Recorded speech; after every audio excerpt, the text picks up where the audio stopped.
going on, DJ Nation? Kenny Kim here, bringing you another Fantasy Golf Degenerates podcast this week for the Open Championship, the final major of the year. As usual, I am here with everybody's favorite Canadian, Tyler Tamboline. Tyler, what is up, my friend? We made it. Last major of the season, Kenny. Going to talk some Scottish Open, going to talk some Rory McIlroy getting the job done. But before we do, I want to remind everyone very quickly, this show is brought to you and presented by PrizePicks.com. If you haven't yet done so, hop on over to PrizePicks.com. Use promo code MMN. Get yourself a 100% deposit bonus up to your first $100. Kenny, Rory comes through lights out. And look, the last two holes, we're going to talk all of it in a second, but just in general, the two birdies that he needed to steal it away. I said the RM and Rory McIlroy stands for Rob's McIntyre. Rob's me too, 90-1. That was a good bet. With 8 places, take the placing. But man, the craziest part though was as Rory was doing that, he was waiting 5 minutes in between shots as guys were making doubles and bogeys with him, with Fleetwood and Tom and guys like that. And just everything that you watched everyone else do down the stretch. And then he just comes through lights out for the last two. He said it himself. I felt like with that shot I made on 18, I deserved to make that putt. Definitely looked that way. Good for him getting the job done, winning the Scottish Open. Yeah, I mean, 17, pretty easy hole, par 5. You gotta take advantage of those par 5s of the Scottish Open. But 18 is the tough. Last year was the toughest hole on tour. I think it played like 0.7 strokes over par last year. I think this year it was playing like 0.65 strokes over par. So it's going to be one of the hardest holes on tour. And he goes and birdies it to win. He deserves a W. There's no doubt in my mind. Deserved that win. Great W for him. I didn't catch much of the event because of the weird TV times and stuff like that. I did catch this morning a little bit. I mean, the birdie was amazing. On 18, he deserved the win. It was super clutch. I mean, everything you could ask for Rory, it happened. It was a great win for McIlroy. It's just what always happens, right? Well, now we're going into a major. It's the flip of it. Usually it feels like it's the other way where he doesn't come through at a major. Then he'll just come out and win another event. And people are like, what do you want from the guy? Like, he didn't win, he doesn't win the Open or he wins the FedEx Cup or something like that. It's like just the way it goes. That's golf. He takes his wins where he can get them. But like you said, I think it was McIntyre and only one other person before him that birdied 18 today. So Rory was the third to birdie it, and it was enough to get the job done for the win. Some other guys, Scheffler, T3, again, just insane run this guy is on, and just not being able to find a putter or, many other things. Just feels like he's just, because of that, it's just the result is the result. You're going to get it, but you're not really going to get the win right now until we see what happens this week. So that'll be a topic of conversation. Fleetwood Hatton, up the board. I know a lot of people had bets on them. They came through, but T6 for both of those guys. And then there's like a sneaky crew, Kenny, in the back, like Homa, Lowry, Sam Burns, Connors, some of those guys sit in top 20 that we'll be bringing up this week. Again, we'll get to the course and how much it actually translates and brings over it. Any other thoughts on the Scottish Open from you? Yeah, I mean, Hatton, Fleetwood, Homer were cash game cornerstones. They were 6, 6, and 12, but those are the only 3 guys that made the cut on my cash team. So it did not do well this week. Hopefully you guys use those 3 and it helps you with your lineup. So for me, it did not. I'm looking forward to this week. I'm ready to talk about the Open Championship, however we do that. Let's go over the Listener League first.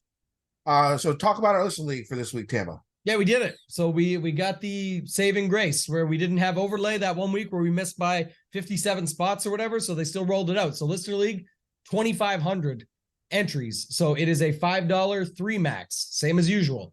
This week it is going to be around 17% paid. I know people had asked about that. We made sure that was corrected. 1,500 to first, 150 to 10th.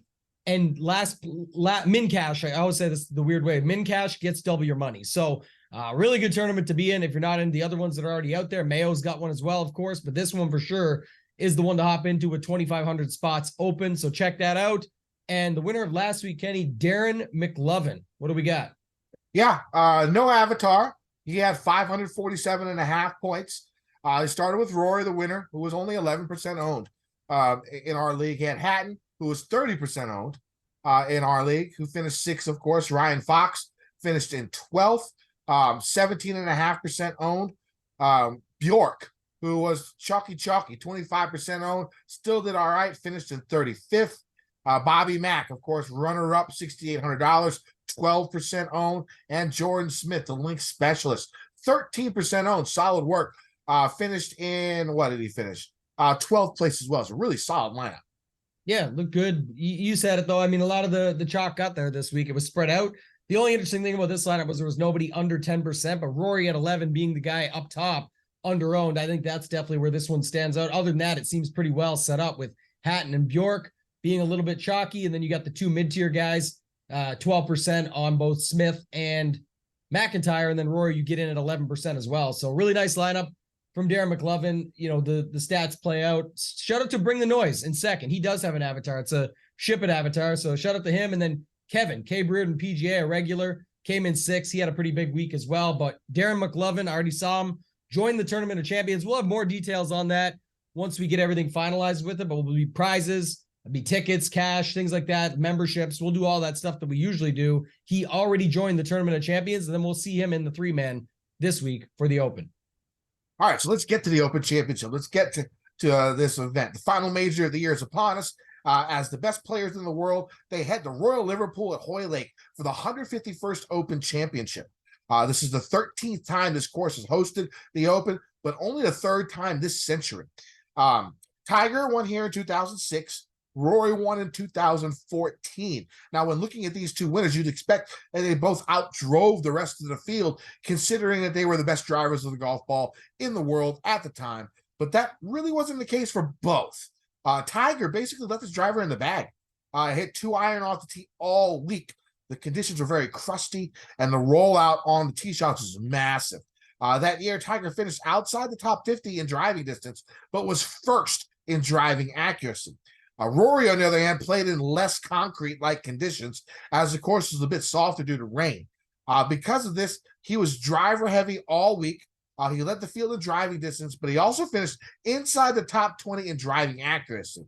So, what does that tell us? Well, both hit their irons well, were good around and on the greens. They differed on their approach off the tee, but were both successful. To me, this shows that when it comes to off the tee stats this week, golfers can succeed multiple ways on this course. But of course, they will need their other facets of the game to be on the first page of the leaderboard. Now, I suspect we see many take the conservative approach, like Tiger, off the tee because of all the trouble on tee shots.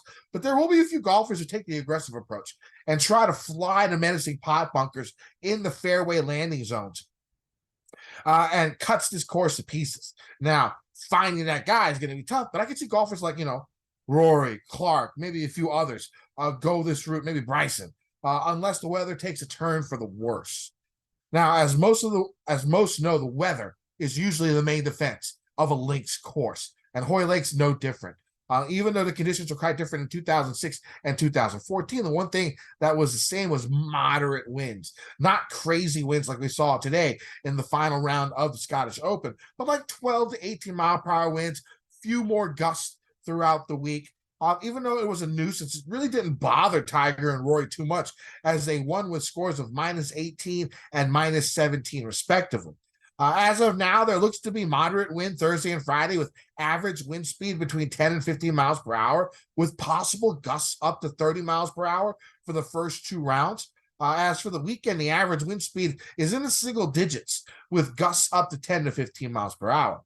Now, rain is also in the forecast for the weekend. And if this weather forecast holds, and that's a big if, early in the week, we're reporting this late Sunday night. So if the weather holds, I would expect the winning score to be somewhere in the mid-teens under par. I'd make it lower, but one of the par 5s has been converted to a long par 4 since the last time this course was played.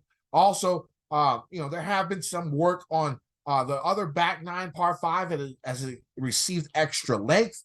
The biggest change to the course is probably the par 3 17th hole. They totally redid this hole. It's brand new, and it should be the trademark hole of the course. Beautiful hole. Now, Royal Liverpool at Hoylake is a 7,400-yard par 71, 4 par 3s, and 3 par 5s. The 4 par 3s have yardages of 200, 220, 195, and 135 yards.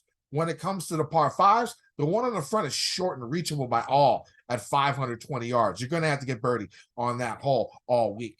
The 2 par 5s in the back are very long, as both are between 600 and 620 yards off the tee. Now, 7 of the par 4s range from 445 to 505 yards. 2 are around 430, and 2 are under 400 yards. off the tee. Golfers will see average size fairways that are fairly flat, though there are a few bumps and mounds. The interesting thing about the tee shots here is the pot bunkers in the landing zones. Unlike most courses in America, where the fairway bunkers are in the areas off the tee where the rough begins, the pot bunkers here jut out into the fairway, making the landing areas way smaller. This is why I think some will try and fly these fairway bunkers and not have to deal with them. Of course, that's going to be wind dependent. For those going the conservative route, it would be smart to pick a club off the tee where it won't roll into one of these traps. Now, if you just missed a fairway, there is about 15 feet of playable rough. You land there, you'll be fine. But if you roll past easy rough, you'll be dealing with knee-high fescue. There are also holes where OB stakes come directly into play off the tee, and sometimes throughout the entire hole. This is where the bombers cannot miss. Most of these OB stakes are on the right side of the course, so golfers who cut the ball and have a slice missed have to be very careful not to slice an OB on these holes. Outside of the weather and pot bunkers, the off the tee shots will probably be the most treacherous shots of the week. On approaches, golfers will see average size fescue grass greens that are relatively flat for an Open Championship. Basically a direct 180 from the type of greens we saw at St. Andrews last year. This course doesn't have any of the Augusta-like mounds and undulations. Again, golfers will have to deal with greenside pot bunkers and knee-high fescue if they miss the greens wildly. Like most links courses, the greens have a roll-up area where golfers can use the ground game to roll balls onto the greens from precarious lies on their approach shots.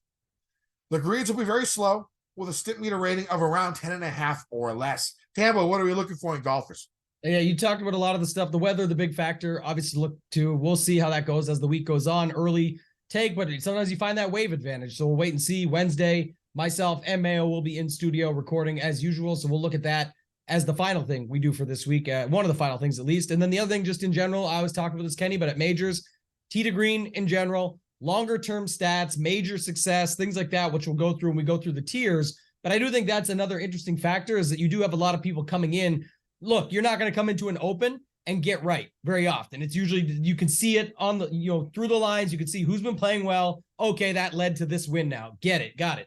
But the other part is we've been playing a lot of most of these guys that we've been watching lately have been playing courses that either aren't the same as this, aren't like this at all, or are like complete birdie fest, complete opposite, all these different styles of courses. So at least when we're looking at stats, a lot of those stats are going to be from courses like that really may not bring across what they're actually doing versus what will be needed here at this course. So we'll talk more when we get into it. The driver piece that you brought up with, because everyone knows the story about Tiger, like you say, not busting out the driver, all of that, they made it a little bit longer, but I think like you said, that talks to the strategy. He didn't care about the driving distance. Let me be accurate. Let me hit my spots and all that. The rest will take care of itself. And it most certainly did. So but for me, Kenny, the biggest thing, the strategy. And we're going to go into this real quickly because this is the new thing, right? They brought it back. It's not completely new. Those who have been playing DFS golf for a while, we've seen this before, but 12,500 for Scotty. We finally got a price correction. And now 52 guys below 6K,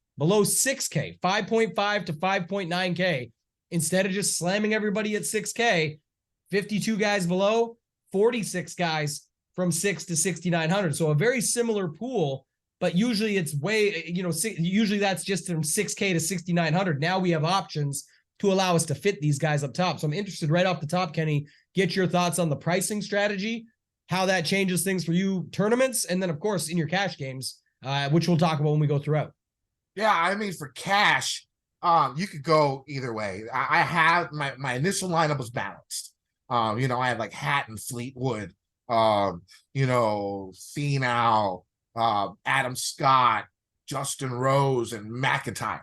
That was the initial build that I had. But after seeing Rory play the way he played, I mean, he's going to be in the mix. I don't see him not contending. I don't know if he'll win, but I think he'll be in the mix. So I had to go Rory up top as like my first cash game cornerstone at $11,900. And even with that, I was still comfortable enough to have two guys in the 6K range and be fine with it, because I'll go over my other cash game cornerstones, but I have no problem. There are golfers in that upper 6K range that are the same as 7,500 golfers, like you talk about all the time, Tambo. Now, when it comes to GPPs, I'm going to go on what you say. I mean, I've been looking forward to this all week. What is your strategy with this type of price frame? Yeah, I'll probably have a better answer on Wednesday because, like I said, that's when you get to dissect it a little bit more. Early going, though, I know like there were some people for whatever reason said, oh, it's really hard, makes it impossible, they said, to build a Scotty Scheffler lineup. And I thought quite the opposite. I think the 6Ks will come into play here heavily. Like, it's very easy. There's lots of guys. Like, for example, Bobby Mack, who's going to be extremely popular. Not saying go play him, but at 6,800 already makes a lot of things work. You can go down the board. There's guys that just played well this past weekend that people don't even know the leaderboard probably, but JT Poston is a guy that just played well. And then there is guys in the lower 6K range even that you can get to as well, lower 7. So I actually think it's very easy. I think the confusion is that you almost, like, people are acting like you have to build a Scotty top dog guy to make it work. Like, you can get Scotty in, just, again, I'm making this up on the fly, but Scotty, Bobby Mack, and now fill it out with some of these 7K guys, do like a bottom-up build from down here, and whoever it ends up being, if your guy's Gary Woodland, or you like Brian Harmon, or whoever it is you like, Russell Henley at 7,400, you're still able to fit in whatever you want in that middle range there, Kenny, and it's no different than any other tournament for me. So we'll see. The challenge is always when you have all these 6K guys, we know they're going to be in the mix. We said this, I say it every week. I think people take it the wrong way, but like, here's an example. So Lingmerth, who else? I think Poston, but Grant Forrest, knock off Ricky Fowler, Ewan Ferguson, Lee Hodges, and Sean Crocker. Yeah, some 6K guys made the top 20 this past weekend. Oh, so that means you have to play them. No, like, how many of your guys, if you even dug into that pool, how many of you were getting to Lingmerth, Grant Forrest? So I know some people liked them to say like Ewan Ferguson, Crocker, like, you just weren't getting to these guys. It's way easier to find a build that's Rory, McIntyre, Benny Ann, Poston, Hatton, and someone else, or whatever those builds look like. But you get my point. The Jordan Smiths of the world that are up there, the Ryan Foxes of the world that are up there. So that's the other angle. I think I know where you're going with your cash game stuff. So like you said, you can still get there. But the other thing is, like we always say, Kenny, like 6K guys versus 7K guys, they're basically the same in golf and in DFS scoring. And at a course like this, like when you have Hatton at 9,400 or Fleetwood at 9,300, these guys can definitely outscore a 10-7 Cameron Smith.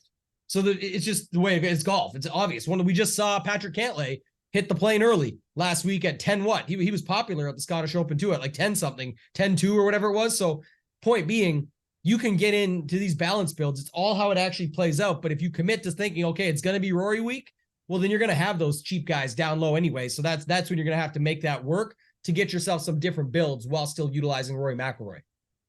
Yeah, let's go to this range. We got Hovland all the way up to Rory. I think we got like 8 guys, if I'm not mistaken, that are 10K and up. I could be off by a couple, but a pretty. How many? 7. 7 guys from Hovland all the way up to Scheffler. What are you doing with this range, Tim?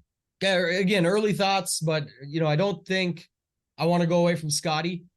Rory is going to be even more popular now than before, but like you say, he's going to be in the mix. It's just a matter of majors. That narrative only goes till it doesn't, but it's crazy to say, Kenny, I believe, correct me if I'm wrong, you know this best, but we always joke about Rory and his 9 years since his last major. Isn't this his last major? Royal Liverpool? For the 10th year?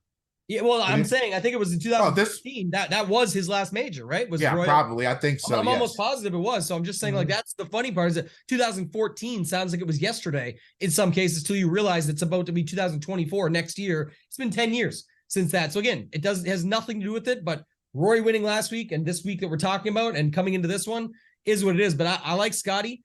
I actually like Rahm. I'm still interested in playing him at 11-2 is 700 cheaper than Rory. Tough test. I don't mind it. Some compare it to the 2021 Open, and he came 3rd there. So I think that could be an option. It's more set up like that. So I think Rahm makes sense. And then the biggest question for me, and I'm interested to hear what you got on this one, Kenny, is Brooks. Because I guess I like Hovland a little bit too, because we've seen it in these Opens where people worry about his around the green game, and then you don't actually need it, right? You just chip it up and around, even if you don't want to use last year as the course example, because it's not like St. Andrews. The year before, he still came 12th.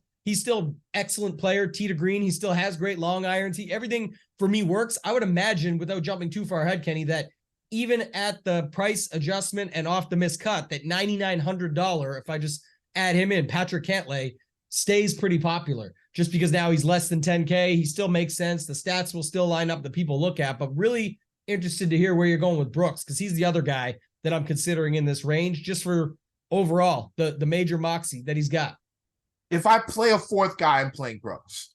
Okay. So right now I'm playing Rory as my first cash game cornerstone. We already talked about that. I'm playing Scheffler. I like the way, I like that his misses off the tee are to the left. That, most of his misses are hooks. And you can get by at this course with those type of misses off the tee. And everything else is so good about his game except the putting. And the thing about the putting here is pretty flat, pretty slow. Should not be like the hardest, putting situation there is in the 4 majors. It's probably the easiest it's been in the 4 majors we've played so far. So the way he's playing, I can't get away from Scotty. And I'm playing Hovland. I think Hovland's going to win a major soon. I'm just going to play him until he wins one. It's what's going to happen. I have a future on him, 25-1, couple of top 20s here the last couple of years at the Open Championship. Ball striking extraordinaire. And so I'm just hoping, he's gained actually in his limited links experience. His strokes gained total average is 2 strokes more. He's been gaining 2 strokes total in those, I don't know how many he's played, maybe 18 to 25 rounds on links courses, but that's not bad. It's pretty high up there. He's not the worst links player. He's actually really good. So I like him. And then if I do play a fourth, I'm going to play Koepka. Not really sure if I'm going to go with him yet. The worry I have with Koepka, of course, is the way he goes about majors is that grinding, conservative, middle of the green, 2-putt. If you make the birdie, cool. The thing about this course is there's going to be some scoring. I would say 6 to 7 holes are going to be under par, average at this. The 3 par 3s, the 4 short par 4s, maybe one of the short par 3s. I think they will play under par unless the wind is wild, which I don't see quite yet. And can he play well in those situations? Yes, of course he can. But his biggest advantage is that strategy in the grinded out type of format for a major. And I think there will be less grinding it out at this course compared to the other ones we've seen so far this year. It makes me worry. Doesn't make me off of him, but a little worried about that. What do you think?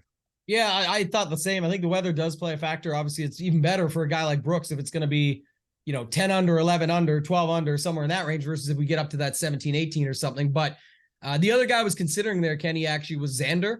If I wasn't going there, because Xander's another guy that you talk about just accurate off the tee, complete game. We know this already, but at 10-1, I just don't see how people get to him when you have the 3 guys up top. Because again, Rahm will probably get squeezed a little. No, it doesn't sound like anybody has interest in Cam Smith at 10-7, by the way, but I was just I think for good reason. People are saying it's a different course than last year. Obviously, he's coming in off of a live win, but nobody cares about that. And then the price is just up there at 10-7. So when you can play all these guys below him instead, I think his ownership will be extremely low. But Xander would be another guy I would consider. I like Hovland, though, with you. So Xander. So for me, Scotty, Rahm are the 2 that stand out right away. Then those 3 at the bottom. It'd be Koepka, Xander, Hovland, with leaning towards Hovland and Koepka. But Xander is interesting as well if there's no weather or anything like that for the Koepka side angle that you brought up. Let's go to the 9K range. My second cash game cornerstone is going to be Fleetwood at $9,300. I mean, 4 top 10s, in his last 6-7 events, something like that. This is the home game for him. He grew up 10 miles up the coast.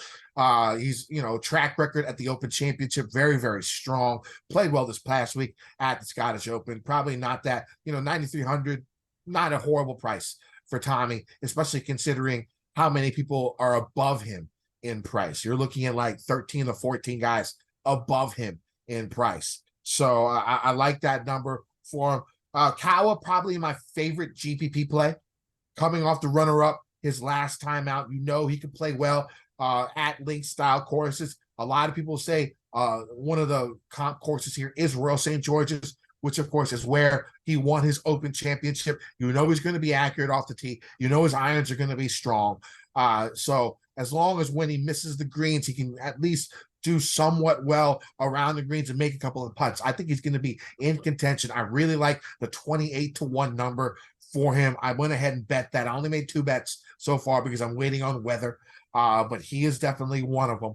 My favorite play on the board. Now, I like Fowler a lot too. Again, another guy who plays the Open Championship well. You know his form is solid. I like him as well for GPPs. What about you? Yeah, early on, it feels like these 5 or 6 guys just stand out like just right away. Is Fowler, Spieth, Kawa. You mentioned the Fowler and the Morikawa stuff. I'm same reason on those guys. Spieth is another guy, though, that you talk about just showing up at majors. You talked about the one Morikawa won. Spieth came second. Last year, 8th. He's won here 9th, you know, not at this course, but at an Open. So just in general, the creativeness that he has, the way he can just show up out of nowhere, I'm fine with it. So Spieth, Fowler, Kawa at the top, and then Hatton, Fleetwood, Lowry, who you would expect at the bottom. The guys, I mean, Lowry, former Open champion himself, and then you go look at the way Fleetwood and Hatton are playing right now. It's just incredible. So that's where you just kind of see it at these prices, Kenny, even in the balanced builds. This is what separates you. If you don't want to play any of these guys up top and you want to just hit this range up pretty hard, if you had like a Morikawa, Hatton, Fleetwood, or a Morikawa, Fleetwood, Lowry, that looks pretty good on paper, and you're still going to be finishing somewhere in the same range. Like even if you put Bobby Mack in there, like would be in a Scheffler lineup, just using the chalk version, you would be able to still fit similar guys in those last 2 spots. So I just think this is an interesting angle to look at, but this range should still get some love. I think it's going to be the 8K range that gets overlooked, Kenny, even though there's great names in there for a major. It's just a matter of how good this 9K range is with the 10K range being stacked and the ability to easily fit them with this price setup that we got this time around. Yeah, Spieth in his career, strokes gained total, averaging 2.5 positive strokes gained total at links courses throughout his career. The best links player from 2014 to 2023. And even when he was in bad form and not playing well, he would always still show up at the Open. Yeah, I'm going to have to play it. Let's go down to this 8K range. My favorite play in this range is going to be Wyndham Clark.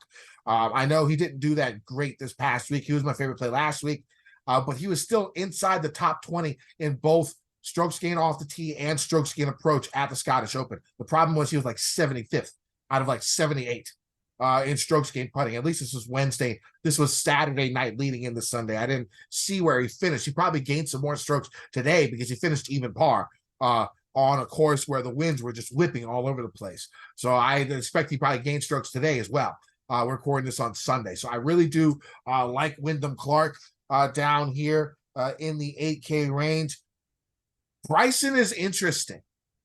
Like here's the thing about Bryson. Like he's one of the guys that would club down if need be because he's so long. But he can also fly these bunkers. And these bunkers are going to be nasty. Like if people hit the 2 irons and there's a bit of roll, you could roll straight into these things still. You know what I'm saying? So I'm not sure the way Bryson's going to go about this week, but either way, I think he has an advantage just because of how long he hits the ball. So I do like him. I like Finau. I know he hasn't been playing great. But, you know, he's a stud at the Open Championship. He plays these courses well. It's only been 2 months since his last win. So it's not like it's been forever. Now, those finishes since his last win haven't been great. But at $8,200, I mean, I will take a little bit of upside, top 10 upside for Tony Finau, no problem. What do you think? Yeah, I love the Finau call. $8,200. I think he's underpriced. It's like I said, that's where you don't know what Finau you're going to get. People are going to look lately and just say, what are the results? It's a miscut, 45th, 32nd. But then if you go the other way, like you just talked about, 9th, 3rd, 15th, 28th in the last 4 Opens that he's played. So just bringing that up from a price point, I think that's good. The Bryson one is actually more interesting to me because you just talked about earlier the off the tee stuff and just being able to figure it out. If he does that, and we've talked a little bit about skinny Bryson, back to skinny Bryson now, since he's been back that way, playing better and all of that. And he's squeezed a little bit because I like Hideki. I think people should like Hideki at 8,900. It's a fair price. the numbers across the board will always be solid. You just look at him in general. His Open history, not the best, but again, I'm just talking about from what we've seen this season. He's had his ups and downs. 8,900 is a fair price though. Clark having an incredible season. You just talked about it, 8,700. So he's going to stand out the most. Bryson right above him gets squeezed a little bit because I think people just always like playing Decky and still go there. Homa showed a little something this past week. And I think it can't go on forever, right? Like how many more times are we going to watch these majors and say another bad major, another bad turnout from Homa for a guy that plays and has the wins and as good as he is? I think he's fine. His stats set up well from longer term. I'm good with him. Same with Sungjae. You mentioned Finau, and then I guess maybe Justin Rose at the bottom, but there's not much else here that I'm that interested in. JT Burns, like I said, JT didn't come through last week again. I think he finished T61 or something. Like it's just, I don't know. Doesn't seem like a spot he's going to pop. And 8,600, the pricing still helps. Like I said last week, pricing does matter. At 8,300 last week, it still made sense. But now the field got that much stronger. The course likely that much harder. All these other factors where it's tough to go back, man. Maybe I'll get burned. But JT is a guy I got to leave out, I think. Yeah, no JT for me, no Sungjae for me. Sungjae is just awful at links courses. Averaging negative half stroke strokes gained total per round at links courses throughout his career. Missed the cut this past week. I just can't get on him. I do like Justin Rose down at the bottom. I mean, if a major has an old guy win, this is that type of major. And I like Justin Rose a lot, even with the miscut. Hopefully you get a little bit of discount ownership, but that really doesn't happen that much anymore off of one miscut. If the guy fits, people are going to play him. So I expect him to be pretty popular. Let's go down to the 7K range. My third cash game cornerstone is going to be Corey Connors. Decent couple top 25s at Open Championships in the last couple of years. Having a decent run with some good finishes here recently. I think it's 3 top 20s in his last 4 or 5 events. He's accurate off the tee. He's solid with his iron game. He's good in the wind. So I like Corey Connors as my third cash game cornerstone. Other guys that are in this upper 7K range that I'll be looking at, Ryan Fox with a good showing this week. If he can get that driver going, I'm really, really measuring strokes gained off the tee highly this week, and he's strong there. Patrick Reed, again, the creativity around the green, the short game, being able to play in the wind. His main miss is left, not right. So you don't really have to worry about the OB problems because, of course, he is not the greatest off the tee. But if he keeps missing left like he normally does with his little draw, he could find his way out of that type of problems, but you can't find a way out of OB problems. That's going to be an issue. Those are a couple of guys I like in the top range. Who do you like? Connors, who you mentioned. I guess Scott, I could forgive. I know last week people were on him. He burned some people. He missed the cut on the number, though. And this is what you say. Like, you know what you're getting here. At 7,900, though, it's priced in. If he ends up being your guy that comes 25th or 30th, he's probably still good. Like, at least you could get that out of him. And you go look what he's been doing before this. I mean, before the miscut, 19th. Before that miscut, but then 9th, 8th, 5th. And then, again, Open history recently, 15th, 46th, the miscut.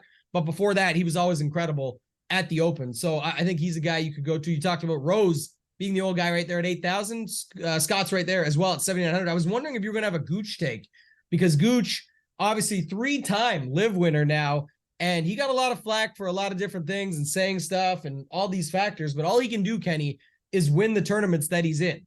And that's what he's been doing. So any love for Gooch, some are saying he's even extremely underpriced based on overall talent, regardless of live versus PGA. Yeah, I'm playing him. I mean, the guy's had like 3 or 4 wins this season. I mean, how can you not play him at that price? We've seen the live guys be successful at the majors. They're getting their work in on tour, in their games when they play these live events. I got no problem with Gooch. Yeah. I think he looks pretty good too. And if you go back, just looking at it, this is one of the things I said earlier about the stats and looking at the models we use Fantasy National, but just to talk about it and say, yeah, but remember, it doesn't include a lot. Like these guys have been playing a lot of these courses. Well, that's the other kind of the good side of it at this one, Kenny, where you go back and see, regardless if you want to take these events in 2022 into play, but he was playing a lot of big boy events on the PGA Tour, the majors. He was playing, which is, of course, still to this day. But then even before that, last year, the majors, the players, the Arnold Palmer, the WMPO, all these bigger ones, Farmers, and he still had good stats that relate to it in those. So he has carried it over, obviously playing well enough to at least beat all the other players on the Live Tour. So I think Gooch is interesting at 7,800. After that, the Reed creativity you talked about, Neiman would be another Live guy that I'd be comfortable with. Anybody else in the upper 7Ks? If not, you could take us down from even lower than 7,400. You talked about Ryan Fox. Yeah, I mean, down below, I like Harman. I mean, the guy's just been playing really good golf. I mean, 3 straight top 12s. He finished 26 here the last time they played at Royal Liverpool. He has back-to-back top 20s at the Open Championship. The guy's playing really, really good golf. You're not, trying to get 6 under par, 7 under par win. I'm thinking 12 to 18, something like that. And I think that fits his type of game well. So I like Harman down there. I will play a little bit of Peters, who has, pretty good track record at Open Championships. And I'll go back to Noren, who's just strong on links courses, really crushed me last week because I had a ton of them. And I think a lot of people did. And I think you can get a little flop lag, a little lower ownership for a guy who over his career has been a tremendous links player. Yeah, I don't hate that call. I was trying to look up one other thing, but yeah, a couple recent form guys for me in there. You go look, you talked about Harman already, and then he lines up even further because now the second 9-12 with what you talked about with the 2 top 20s and solid back in the day. But Russell Henley, bad Open history for the most part. But if you look, 16, 16, 14, 19, 35th stats line up over some of the harder courses and stuff too. So I still like Henley at 74. I like your Fox call, sticking with him. But Denny is a guy we've been talking all season about. Again, you won't see it on the Open history, but who cares? Like he's a totally different golfer right now from anything. And you go look, 2nd, 20th, 7th, and 6th coming in. I'm more than fine with Denny McCarthy at 7,300, Gary Woodland 7,100, and then I don't hate your Noren bounce back call as well. And anyone else? What about Chris Kirk? I had him start as well for some reason. I have him start for now. I mean, top 20 the last time he played this event. He doesn't make too many cuts at the Open Championship, but the last time they played here, he did. That's what it was. And he's got a 14 and a 21st coming in. Mm-hmm. So if we're going down to the 6K range, my final cash game cornerstone, pretty obvious. Bobby Mack, 6,800. Pretty simple. I'm going to use him. He's going to be popular, but the guy's been playing unbelievable golf. It's almost like a free space and cash. I expect them to be very, very high owned, and I got no problem with that. So cash game cornerstones for this week are going to be Rory McIlroy at 11,900, Tommy Fleetwood at 9,300, Corey Connors at 7,700, and then McIntyre at 68. That leaves like around 14,300, 14,400, a little bit less than normal, but we have these lower price players and other guys that do that. I really like Usti. $6,900 Usti, it seems like, give it to me, because he's had his couple of best finishes on the Live Tour the last couple of times out. It's like he knows that the only way he can be in other majors is to play this event well, because he could play this for the rest of his life because he's won. So it looks like he's gearing his game to peak at the right time with a couple of really strong finishes over at Live. He knows how to play links courses. Former winner at the Open Championship. I like Usti at 6,900 a lot this week. I will be using a lot of him. Other guys that interest me, like Jordan Smith up here, Andrew Putnam, who tends to do well on links style courses, JT Poston, of course, who has been playing very, very good golf. And I'm going to give a little bit of a little chance to Mr. Henrik Stenson at $6,200. Again, his best Live finishes have been here recently. That 3-wood off the tee, he's still accurate there. At 6,200, I could take a risk on Stenson this week. Who do you like in the 6K range? I like the Stenson call too, but I was going to mention a few others. So yeah, the one thing I'll say here that's interesting, because we talked about the strategy factor earlier, and you'll mention like Bobby Mack for good reason, but like right around him, Louis O, who you already brought up, Jordan Smith. Here's what I wanted to mention, like Jordan Smith, Alexander Bjork, who else? A couple other guys down here I was thinking of that did. So those are the guys that would have had some ownership last week. And this week, they probably won't have near the same ownership, even though they came through and kind of did their job. It wasn't they fully paid off their salary, if you will. Like you weren't needed in an optimal or something, but they did a great job. Yet I don't think because we have Bobby Mack here, I just don't, and there's others that people will mention, I don't think they get nearly as high. So I'm fine going back to guys like that. I like Danny Willett. I like a guy I thought you would mention, your boy, Thunder Bear, Thorbjorn Olesen. This guy's another one, 15th and 25th in 2 of his last 3. The 25th was this past week at the Scottish Open. Last 2 times he's played it, 12th and 57th. The stats are okay. On Saturday, I believe it was round 3, he gained almost 4 strokes on approach and lost with the putter. So he's finding a little bit of something there, it looks like. And at 6,600, I don't hate that. Poston, who you brought up, Putnam played okay last week. You want to play Lee Hodges or Tom Hoagie, guys that, you saw Hodges, what he did recently, and then Hoagie, you're just playing him as a ball striker. You could do that. And then I like your Stenson call down there at 6,200. Not too much else here that I'm thinking of in this 6K range. Daniel, go ahead. Hillier. I was just going to say Daniel Hillier, yeah.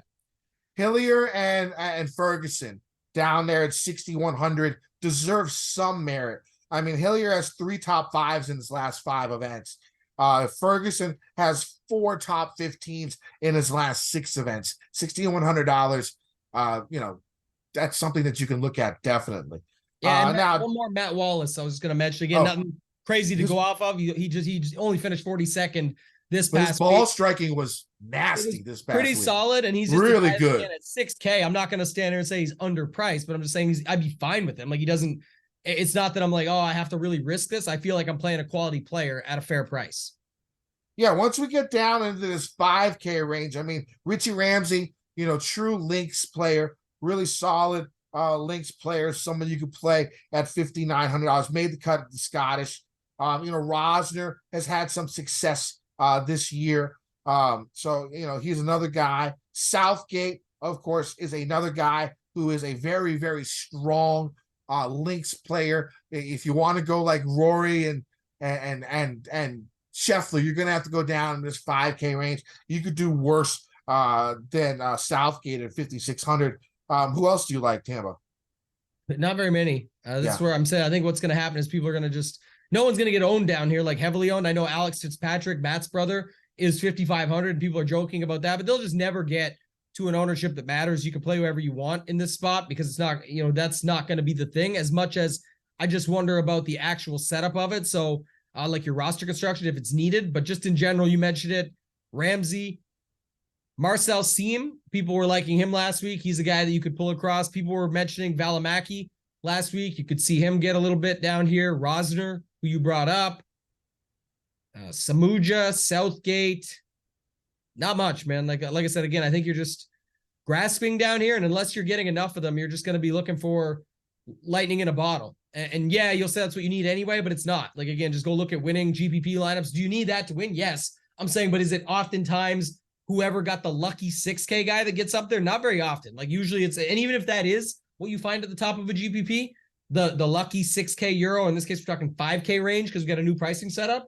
There's probably a lineup like right behind it that is incredible that didn't even touch this range, that just had a Fleetwood double bogey at the end or something like that. And again, still you need the winner. I'm just, my point being like you need the winning lineup to win the tournament, but that's where I just don't want to invest too much of my lineups into this stuff because then you just end up, oh, I got to get some of this guy. Oh, I missed out on that guy. Well, you really have to take your stance if you're going down in the spot. Sounds about right. All right, let's get the bets for this week. I only have 2 so far. My first one's going to be a future. I have Hovland 25-1 that I got, I think, at the PGA Championship. And then I got Morikawa 28-1. I'll add more over on Gup's Corner for my final betting card once we see a little bit more of the weather as it gets closer to lock. Tambo. Yeah, I'm actually worse than you. I have 1. I'm happy I have it though because it's Bobby Mack 150-1 with 5 places. So absolutely thrilled with that number. I was on him with the 90 this week, got the each way from it, but man, he was right there. What Rory did was just incredible down the stretch to steal that away. Rob McIntyre, he took the money right from us, or rob me, like I said, but either way, back on him for that. Waiting on weather and also waiting too, Kenny, like there has to be some adjustment or we're just getting absolutely screwed now because like everybody's 20 to 28, like the whole range. Besides, you know what I mean? You've got Rory, but now that Rory won, I'm hoping too, that gives us a little bit of a boost to the guys behind him. But when you have Rory, Rahm, Scheffler like that, I think they're all 10-1 or worse.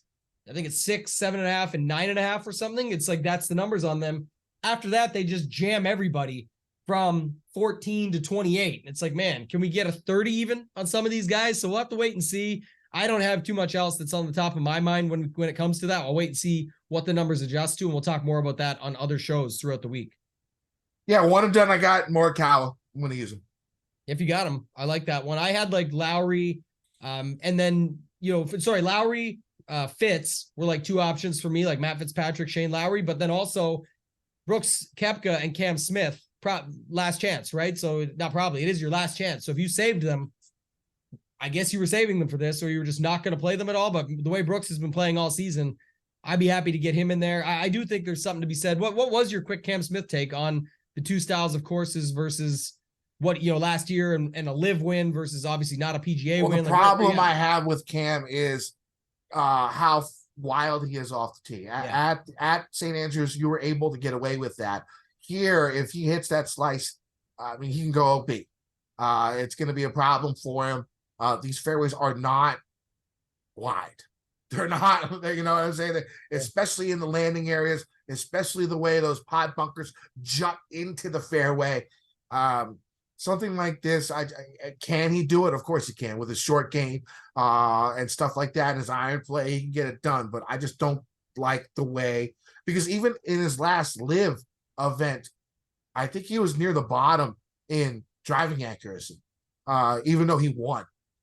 Because of course his putter was out of his mind and his iron game was solid and his short game was good. But and they're $300 a card on DraftKings. They're, if you have them left and one and done, you have to pick. Obviously, if you have one lineup or in there and you've got one, you've got them both available, you got to make your choice if you're going that route. But I do think, I would still side with Brooks here either way. All right. Well, that sounds good. You can find me on Twitter at KendoVT. You can find my article on gupscorner.com.